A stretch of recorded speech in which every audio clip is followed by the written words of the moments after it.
All right. Happy Thursday, June 25th, everybody. This is Runner Open Office Hours. I think our sixth version of this, fifth version, something like that. So as usual, we're going to record this and then we will post it to our YouTube playlist afterwards.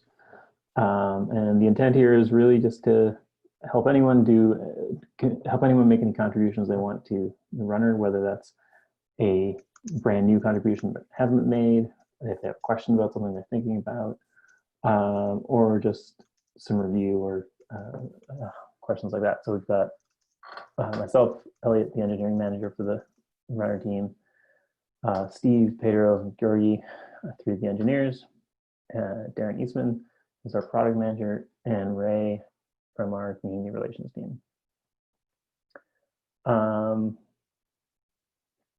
Yeah, anything anyone else wants to add before we get started? So there's no community members on the call right now. We've had some technical problems with the Zoom link, so we had to change it at the last minute. So hopefully that's not causing any problems.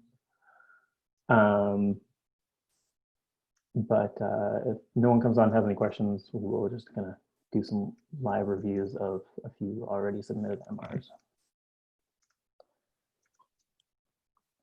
Ray, Darren, Steve, anything you want to add? Nope. Nope. All righty. Steve, I think you got a couple MRs picked out already. Yeah, so I decided to take a look at the Helm chart because there's something we haven't done any live review of during office hours. So I picked up two merge requests that are fairly easy and hopefully we can get merged. And so I'll share my screen. And the first one is entering the Sentry DSM. So basically what this is doing is inside of GitLab-runner, we support Sentry in a way that if any errors happen, we report it to Sentry. And what we mean by error here is, let me zoom in to make it easier to read, is log levels. So if we log something at an error level, we end up sending it to Sentry as well. And this is quite useful. For example, we use it for our gitlab.com shared runners. Every time, for example, a new error comes up, right? We get a new Sentry error, and then we can say, okay, let's triage it. Let's just a new regression and things like that. And then we can see, okay, for example, this error spiked up. It's happening 10 times more than usual because Sentry gives you all that information. So this is quite useful. People can hook up their own Sentry, and you do this by setting up a Sentry DSM, which is basically just a URL. So basically, this is what it's doing here. Now, the global section part is a special part and the runner. So if we look at, for example, a simple runner config, let's go to,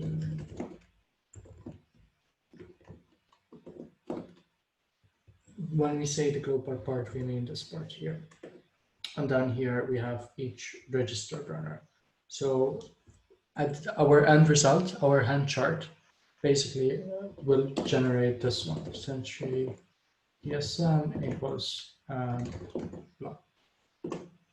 But as we know, Helm chart is all YAML and it's generating a Kubernetes deployment and all the Kubernetes structures, and then registering and then doing a kubectl apply. So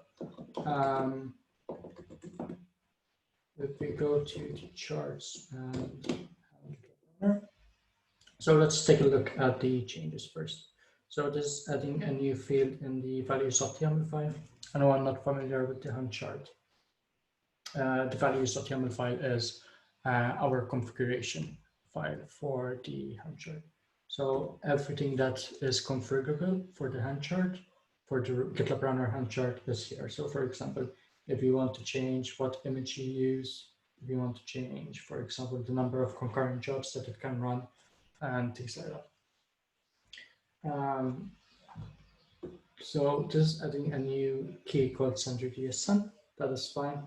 And it's good that it's adding it right next to the other global configuration. So the concurrent check interval, log level, and log format are all part of the global level, which are listed here. And so yeah, center.dsn was the only one missing from that. So it's good that we're adding it. And in the Helm chart, we have convention that for every configuration we have, configuration field, we link to some documentation. So for example, here we're linking to the global section. Sometimes we link to Kubernetes documentation, and sometimes AWS documentation as well. So this part, the values.yml seems fine.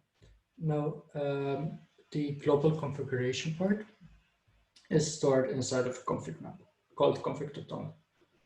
So basically what happens is we spin up the pod for gitlab-runner, we put in this config.toml, and then we register a new runner.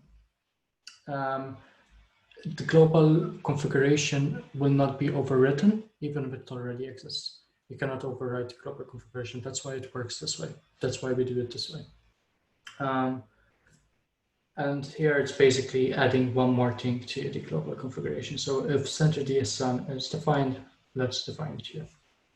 So first thing I do, so this seems fine and well, but first thing I like to do is actually, since Helm is generating like Kubernetes deployments and Kubernetes config maps and things like that, I like to actually run it, see what it actually is going to generate.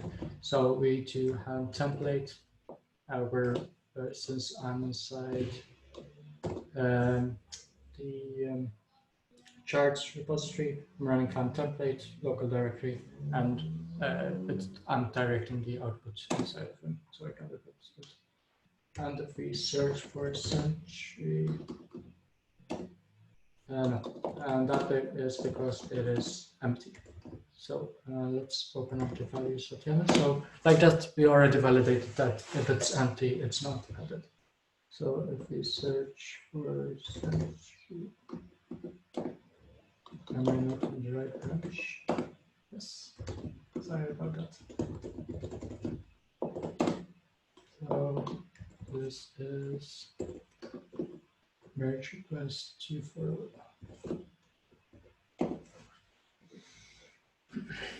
Okay, now I have the branch checked out. So if we look at center.dsn, the value does not matter for testing purposes. I'm just gonna do something like this. And now I'm gonna run the Helm template command.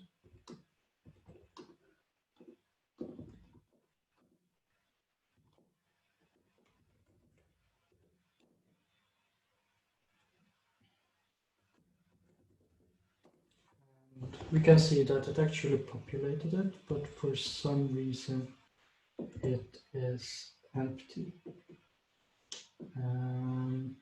Let's see. So if we look, this is populated. Let's look where this is the config map. So if we go to the config tab and search for Sentry. I see what's going on here. So we're checking if values.sentry is present. If it is, we're just using sentry.dsn. This is not correct. It should be values.sentry. So if we just modify this and check it one more time.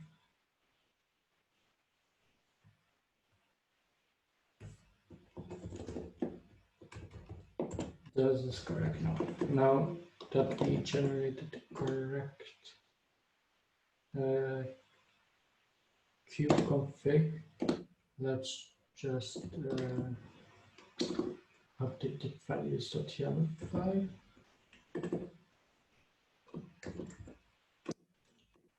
I'm gonna do a Helm install. So it installs, deploys to a Kubernetes cluster, and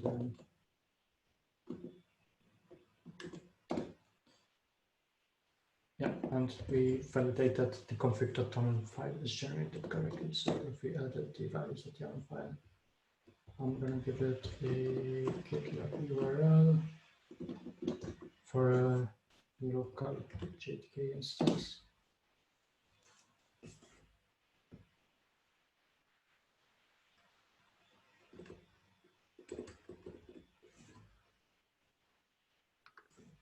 Thank you for zooming in.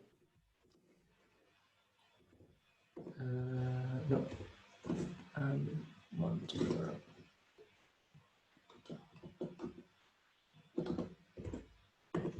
And then the registration token, because in our Helm chart, it will automatically register a runner when the pod starts.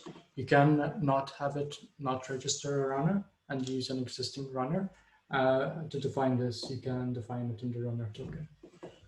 We also have a different way of doing registration and runner tokens. Sometimes you might have this values.yaml file inside of a Git repository. So you do GitOps, for example. And like storing these kind of passwords in Git is not ideal.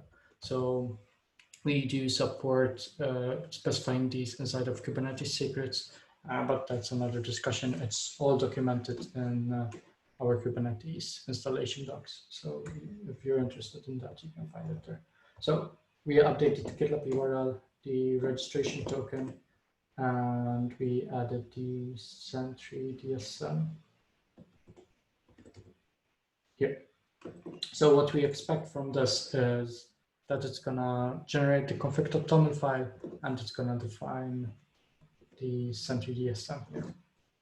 So if we run helm install name, I know you need to give it a name, so I do mr24, and I'm installing it from the local, from the current directory.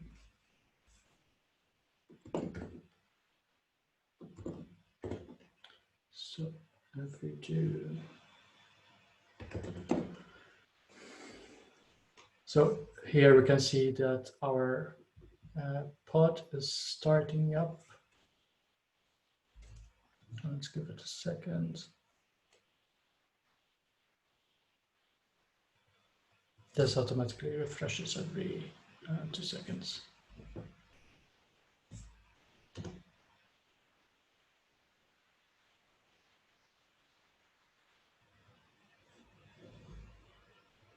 It might be pulling the image, that's why it's taking so long. Either that or I have something wrong with my cluster.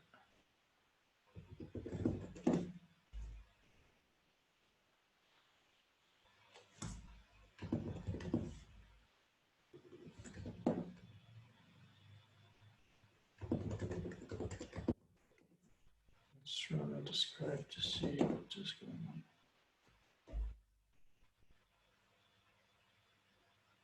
Ah, there we go. So failed to mount kubelet.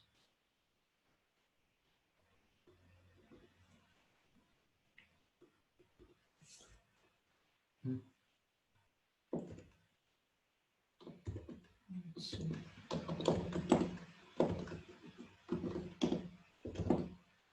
So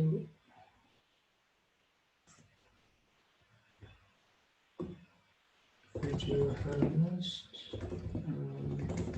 fleet.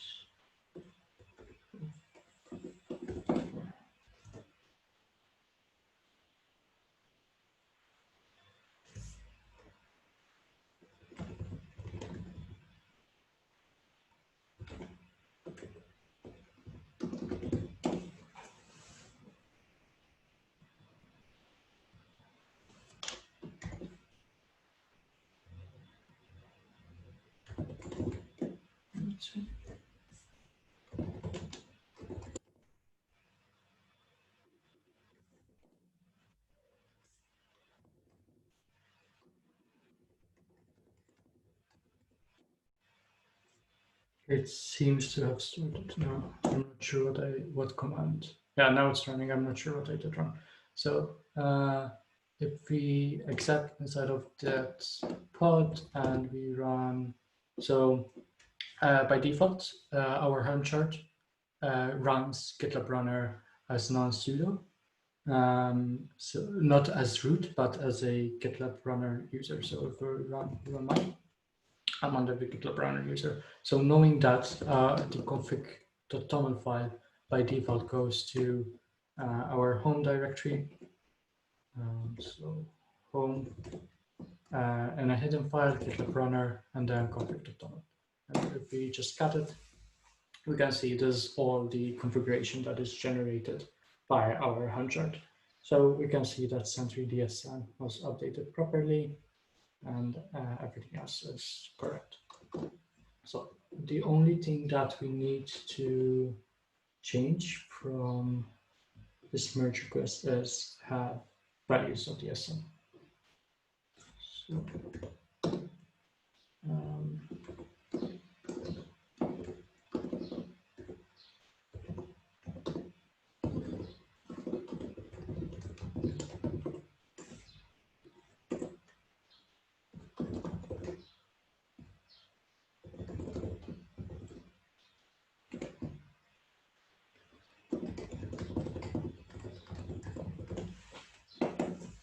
I also like to provide a suggestion in case they just want to click the apply button. As far as I know, that is correct. Let me check the diff locally one more time. The suggestions and comments feature is probably one of my favorite features of GitLab. Yes, and now we also added bulk apply, so you can apply multiple ones at the same time. Oh, I haven't played with that yet. So yeah, it is valued at the Sentry.dsn.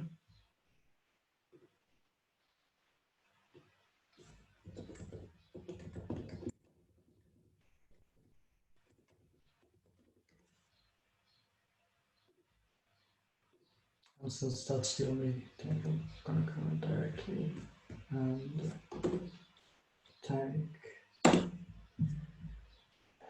Dimitri for his contribution and let him know. So unfortunately, we will not be merging this one right now, even though it was very, very simple. The merge request, but there is an issue with it, unfortunately. Steve, I mean, this is maybe going down a path of like a bit of a philosophical situation, but is there a reason you don't want to just apply the suggestion?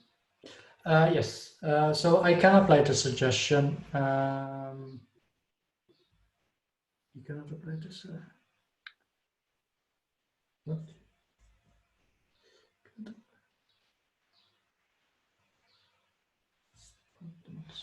Okay, that should give me an apply button for some reason, but it's not. Also, Steve is showing off our new dark mode. Yeah, but the reason I don't usually apply suggestions automatically, especially for code, is a few things.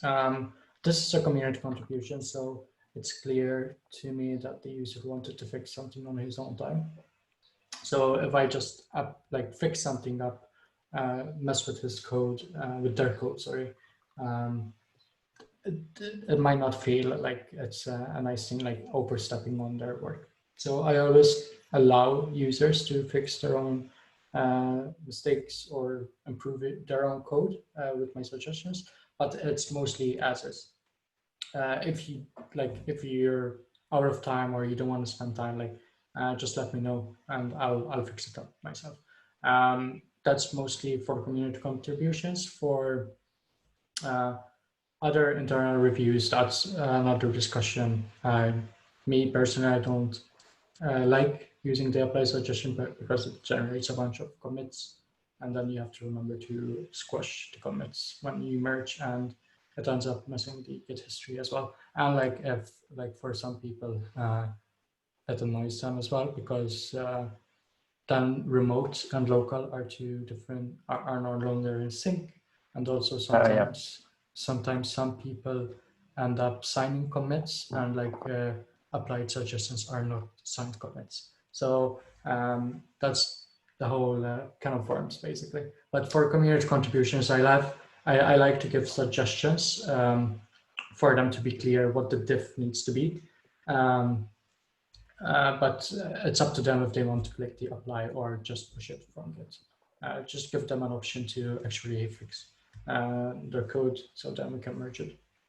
Yeah, I mean, I agree with Steve. I think it's just good etiquette. I mean, even though it seems like an obvious thing to do, I think it's just a good etiquette, just making a suggestion and then not like writing it for them. I think that's a good way of doing it. Yeah. I mean, it introduces a slight delay, but unless it's like really urgent or critical that we want to have it released, I think this is the right way to do it. Yeah, and I've done some cases. For example, there were some nitpicks or some code styles that I did not agree with, for example, but I still merged it as is and then opened up a follow-up merge request and leave a comment. Hey, there were some changes that I wanted to make, but weren't relevant to like this merge request or were very nitpicky things. So I did them on my own just because it's always a balance, right? If it's something that's not working or if it's just a piece of code that you don't agree with, but it still works and like it's still readable. It just, for example, I don't know, you wish there was an extra white space at some place, for example. I'm not gonna block a merge request because of that white space, but totally. I might open up another merge request to fix it on my own, for example. So it's mostly a case by case basis. Yeah, that makes sense. Those are all good reasons, and I agree with the etiquette part for sure. I just think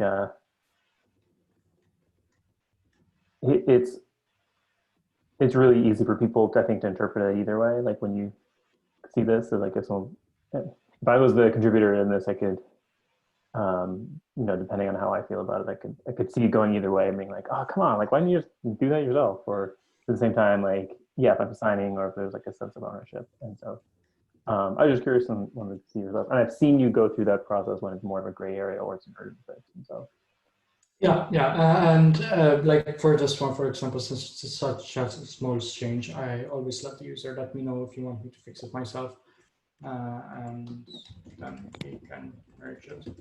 Because maybe he only had 5 minutes left and he does not have any more time. So yeah, cool. Thanks for walking through your train of thought. Yeah, no worries.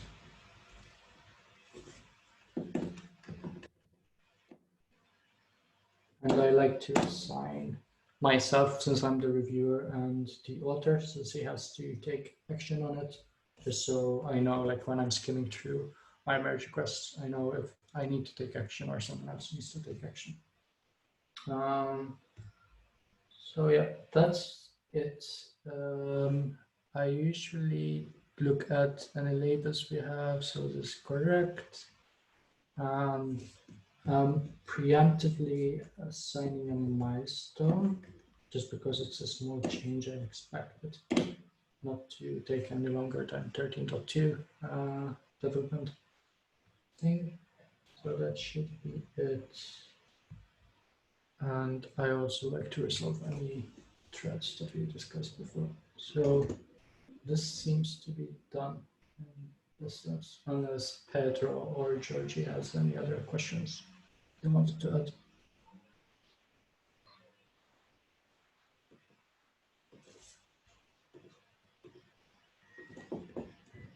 Okay. Now, what's your preference? Does anyone have any preference over doing another Helm Chart thing or a GitLab-runner one? I think let's do the. Oh, I don't know. It's kind of nice to have like maybe a whole hour of looking at Helm Chart and seeing how you test them. But at the same time, they're a little bit less interesting. Yes, because it's just YAML at the end of the day. Yeah, you're just pushing YAML into a complicated program. Yeah. I think either way. Do you think you could get through 1325 in the remaining time? I think so. Yes. I feel I feel like it because it's a matter of running some manual QAs because I know Oh yeah, this one. Lubomir was already reviewing this. So yeah, let's take a look at this one. Sure. So let's go. Let's close everything I'm just doing here. Quit K9s.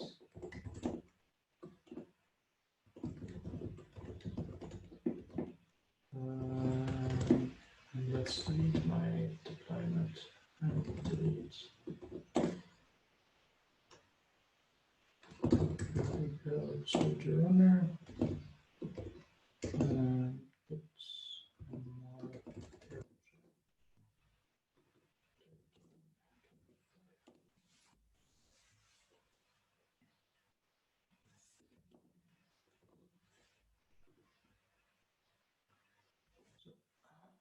Since I was not the one who reviewed this the first time, I do have some idea about what this is doing, but I usually always look at what the previous reviewer commented on. Just it might give me context why things change, and also things that Lubomir already thought of. So let's take a look. This one.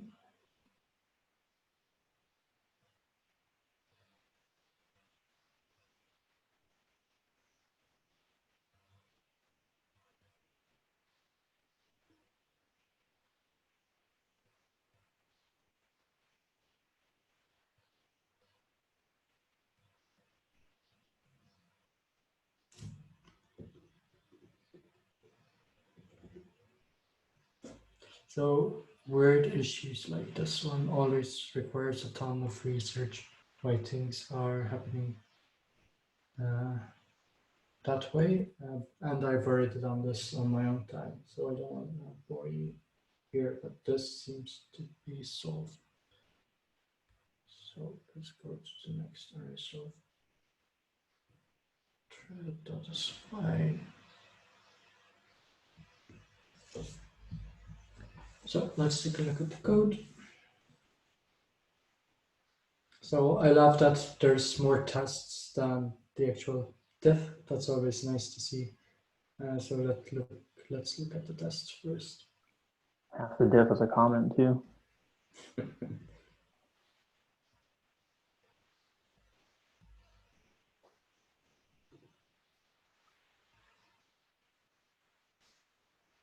So let's open up. But I already see one thing. These, like personally, I would make these lowercase so they're not exported, especially since they're just in tests. They wouldn't be available to everyone, of course, but making them unexported is. See if I can make this bigger. There we go.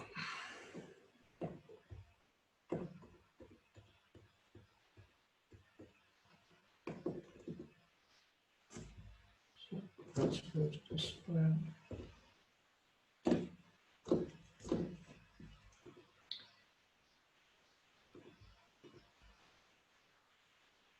So it's a carbide set. Okay, so we're creating a constant with iota. That's like a poor man's enum and go, basically. And it's being passed to these tests.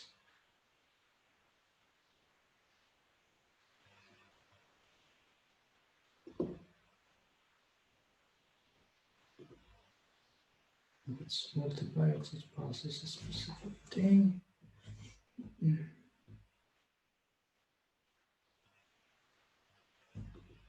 I think I am. And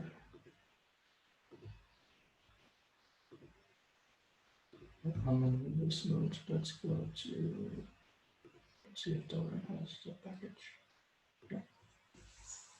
Like my ID wasn't resolved into syscall package because I was telling it that I was developing for Windows. So every time it's multi-bytes, it's passing in UTF-8 characters.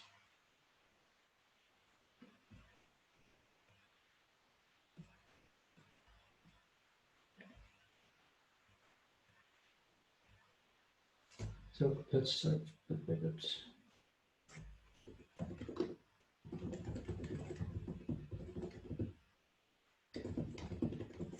Let's check if it's actually used anywhere outside of this package, just in case. No.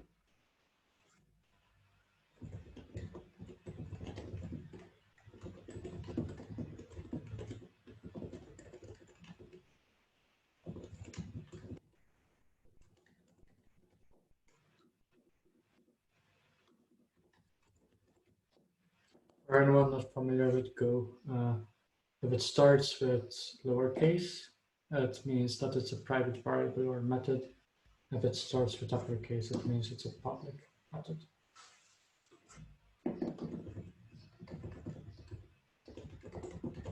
Now here, I'm leaving one comment for all these. I could leave a comment for each line, but that gets a bit spammy and like sometimes it gets a bit overwhelming. Like especially like sometimes I am the receiver of it, and it does feel a bit overwhelming getting 10 comments, the same thing. So same goes for single byte.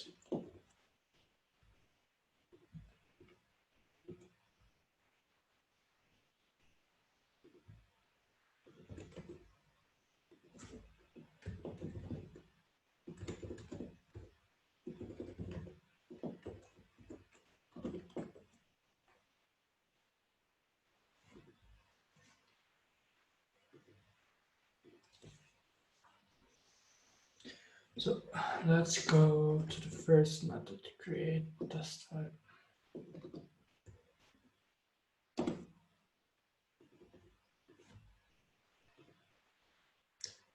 So test file.txt, if it's the first byte multibytes, it's gonna update the name to a UTF-8 character.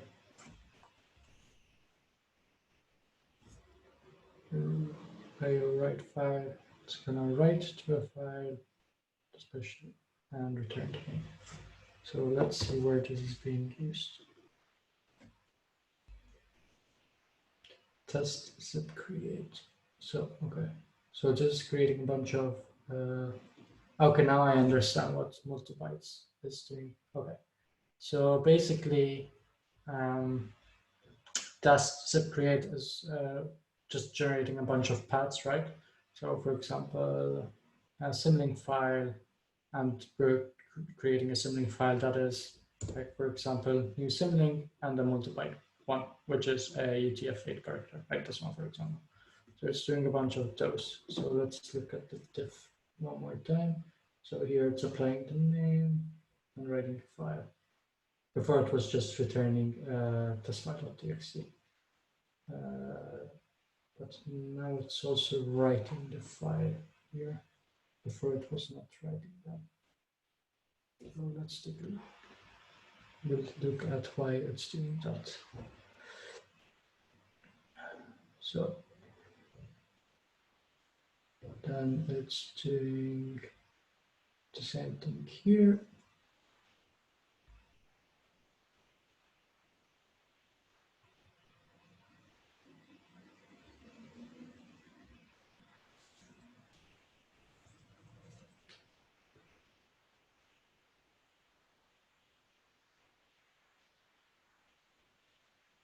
Just gonna look at these quickly to make sure they're as they were before, but just changing the name.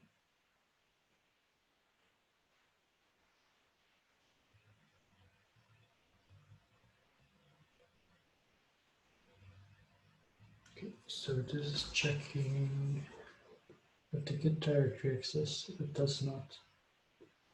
create one as it was before, which is fine checking the Git directory, but I'm not sure if it's needed.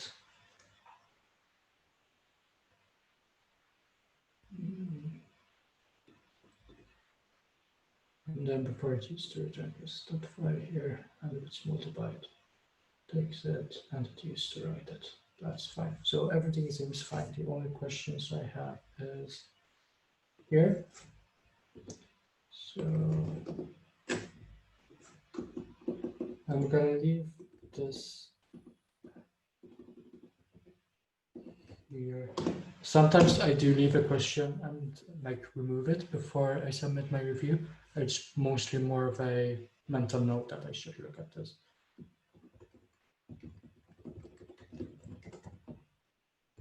I like your this is your very personal thing, but you very much flag the sort of feedback you're giving, like issue, suggestion, question. Yes, that is actually something that was added to our handbook recently. Inside of our code review guidelines. Let's see if I can find it.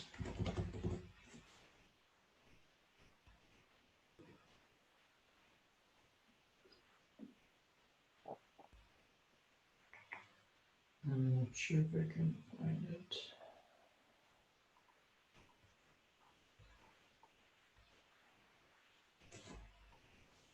But basically, yeah, it suggests you to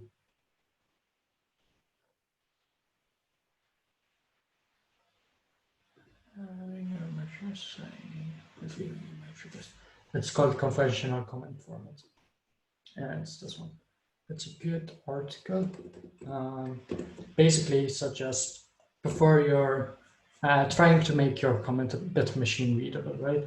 So first you define the intent of it, give a summary of it, and then a body. So then like you can parse it into, so you have a label, the subject, decoration, if it's a blocking question or a non-blocking question, and then a discussion.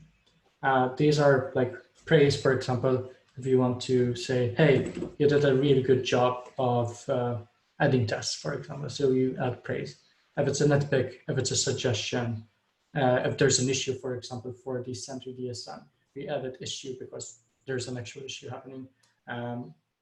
If I want to improve the code quality, sometimes it's mostly a suggestion. If I'm thinking out loud, it's mostly a thought, or if it's sure that we have to do something. So I highly suggest start using this. Like I find it quite nice using it.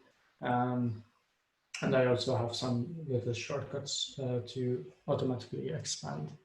For example, this one will expand the question automatically, just because I end up reviewing a bunch of code. So yeah. Yeah, it's cool. I'll add a link to that in the YouTube description. Yeah, I highly suggest anyone to look at the code review guidelines. Everyone at GitLab who reviews code follows these. So if you want to like maybe speed up the process or understand how to do code review, this is definitely a good resource. So The dark mode though.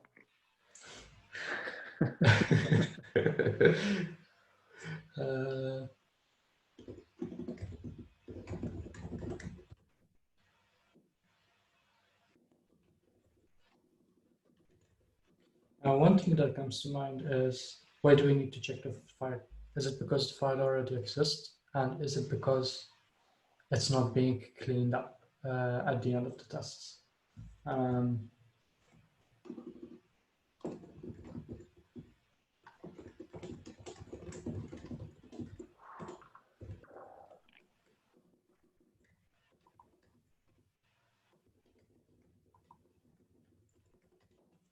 Now, if that's the case,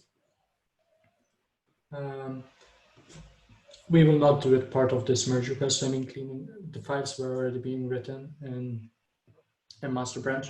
So I will not ask for example, for this one to update the task to do so. One, because it makes the merge request bigger and it's trying to do two things, and three, it's a community contribution. So we should not be greedy of what to improve our code quality. So I'll leave that for now. Now here we are creating a bunch of files. So before we used to create a test file, a sibling, a test directory, and a test file. Now we're doing,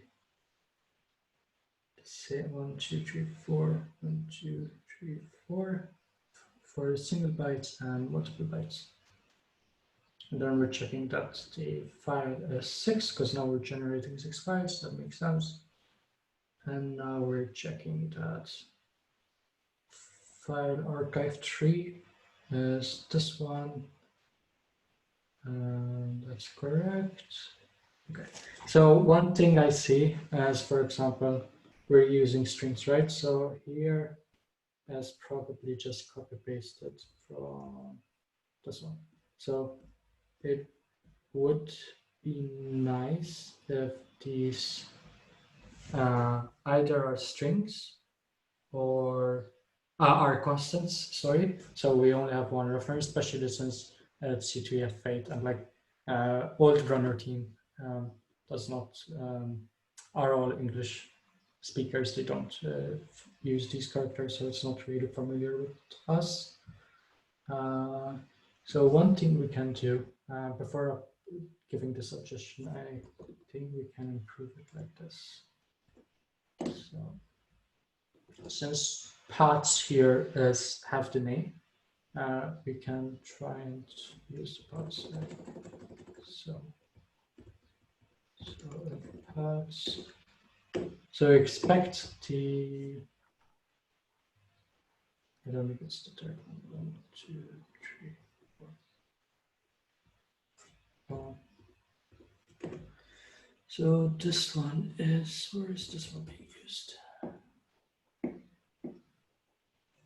Create test file. I like this is why we should use constants or something like that, because it's so hard to go through the file and it makes it hard to read it. So this one is for create test file for multibytes. So create test file for multibytes. That's 0, 1, 2, 3, 4. So that means this one should be parts 4. Let's run it and see passes or not.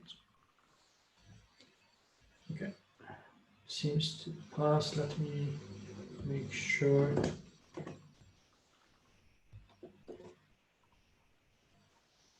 Yep.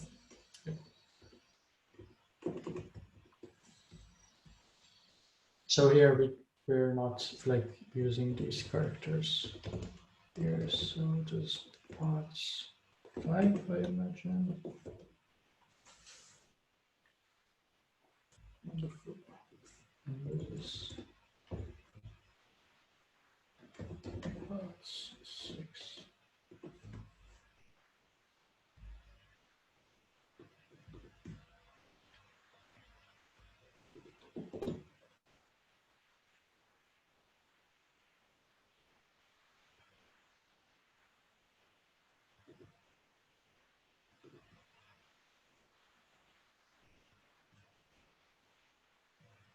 And we should have something changed. So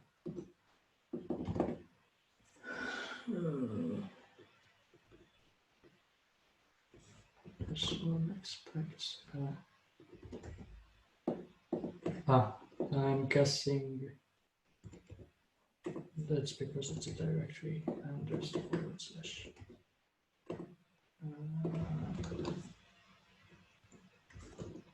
Let's see. Yeah, create this directory. That's why it's giving this forward slash here because it's a directory. So if we do it like this, I would react. Can I reduce? And that's why I enjoy doing. If it's a small diff, I actually enjoy doing it just because it gives me a better understanding of what the test is actually doing, especially, for example, this code I have not reviewed in a really long time, and it's fairly old code, like 3 years old at this stage. So yeah, I wasn't even at GitLab when this was written, so I don't know how this code works.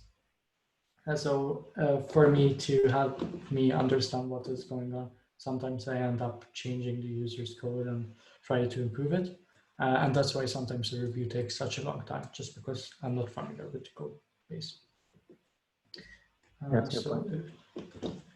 if we end up running it, and this is fine. So let's do a suggestion.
This is probably not going to get merged in 10 minutes, but it was a good example of why sometimes things take so long to review. So I was looking for this one.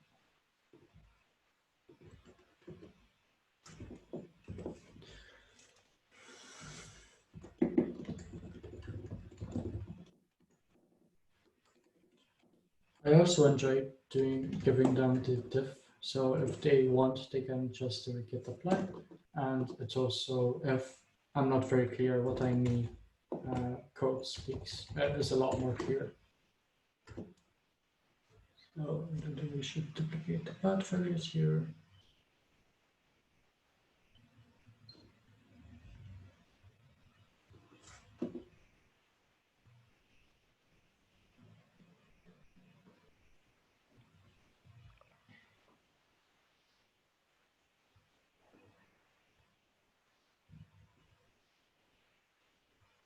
Okay. File mode, this is actually checking the file mode, which is good. What is dot extra?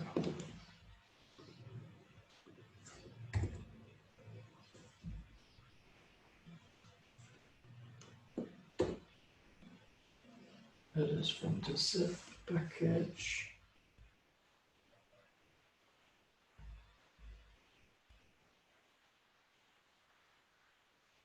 And it's from the file header.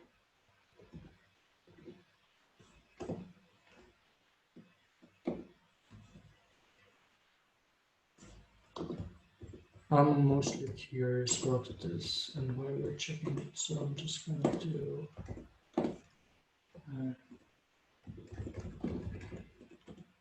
print it to see what value we get.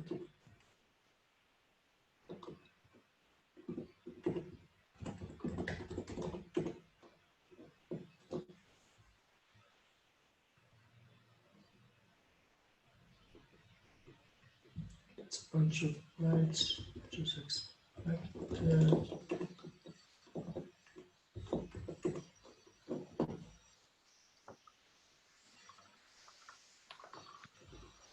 Okay.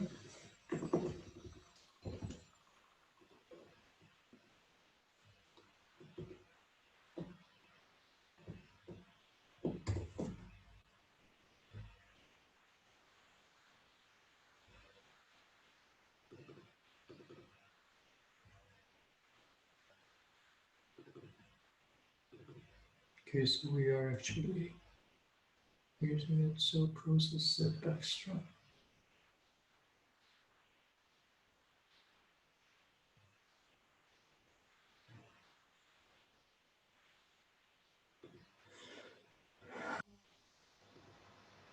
Okay, so if it's either timestamp field.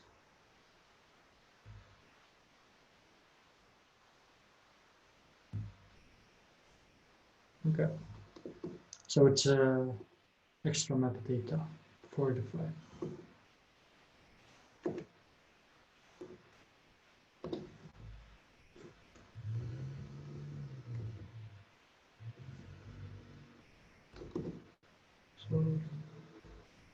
So for the code changes seem to be fine. So this one is the same thing for this case. So let's take a look at it to make sure it's correct. So this is 191.5. Checking on the time, Steve. We got about 5 minutes left. Okay. So yeah, what is left is actually looking at the code. I think the only thing that needs to change is this part. And then what I usually like to do as well is doing some manual QA. So probably I'll build up a GitLab CI file that will save a file with UTF-8 characters like this one, for example, and we actually make sure that we upload it or not. And I try to get a before and after picture. Like before it wasn't working, now it's working. So I make sure I understand the actual problem that the user is describing. So it's a lot of manual QA and make sure the tests are there. And then the code itself is very simple changes, just adding a new header of UTF-8. And I checked this header beforehand and it does seem to be correct. So that's a great point. Like you're gonna add the GitLab CI YAML file and do this manual testing. If someone wanted to help you out by getting you started with that and saying, like, here's the GitLab CI YAML file that I tried this with and I tested this out with, what's the best way to attach that to a merge request? Like you're not going to include it as a file as part of the merge request. No. So let's see if I can try and find a merge request. Would you use a snippet or just like put it in the description? What I usually do at the end of the request is I actually have a merge request that came to mind to give you an example of what I expect and like what would be really helpful. So if we go to run. Oh, I know that guy.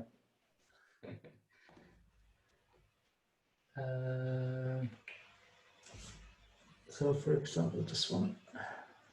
GitLab CI YAML file wasn't provided to me, right? So I did manual QA here. So for example, a snippet GitLab CI YAML file. This is the one I run, and this is the job log. So what it would have been nice, for example, for this merge request not to call out Aaron at any point in time or anyone else, but it would be nice, like for example here, to we also updated the title to ask the specific question, like how to test this. Right. So, for example, let's do it here. How to test, right? So, for example, it would be nice to I don't know, job artifacts parts.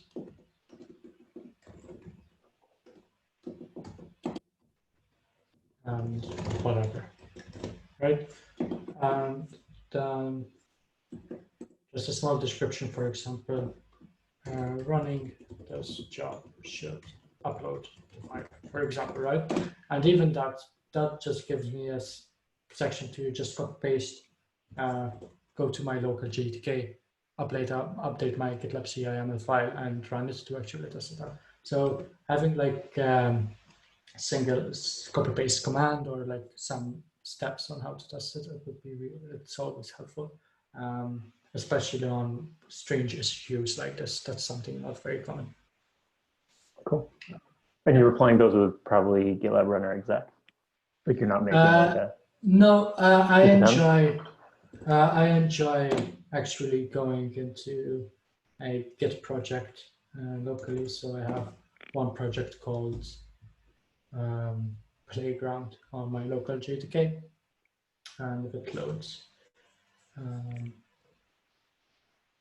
it has a bunch of branches here that are doing different things, right?